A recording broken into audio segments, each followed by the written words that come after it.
What if I told you that you could turn your food scraps into a plant superfood, faster, with less work and with more nutrients, without the hassle of traditional composting?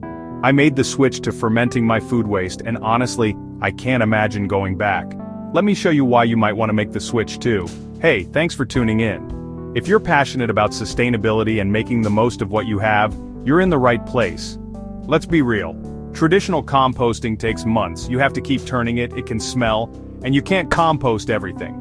Meat, dairy, and citrus? Off limits. It's a lot of work for something that feels kinda slow. But there's a better way: fermentation. So what is fermentation? Instead of letting scraps rot in the open air, I seal them in a container and let beneficial microbes do their thing, basically pickling my food waste. The end result is a nutrient-rich pre-compost that feeds soil life and supercharges my garden. Here's why I prefer fermentation over composting. First off, speed. It only takes a few weeks. Compare that to the months a compost pile needs. Then, nutrient retention. Fermentation keeps more nitrogen and minerals locked in, while old-school composting loses a lot to the air or runoff. And I love how flexible it is. Meat, cheese, citrus peels, stuff you'd never dare toss in a compost pile, all go right in. Plus, it's just less work.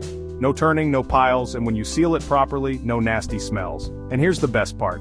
Once you bury those fermented scraps, soil microbes feast on them, building stronger, healthier soil. Fermentation also has a lower carbon footprint, producing fewer greenhouse gases compared to traditional composting. So, how do you do it? Step 1. Grab a sealed bucket or container. Step 2. Add your food scraps in layers, sprinkling in a starter like Bokashi brand or EM microbes each time. Step 3. Press it down, seal it tight. Step 4. Drain off any liquid. That bokashi tea is gold for your plants. Just dilute it first. Step 5. After 2 to 4 weeks, bury the fermented mass in soil or toss it in your compost.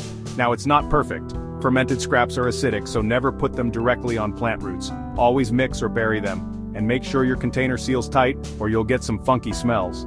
It's not about replacing compost completely, but about supercharging your soil with a different approach. So that's why I ferment instead of compost. It's faster, cleaner, and honestly, my plants have never looked better.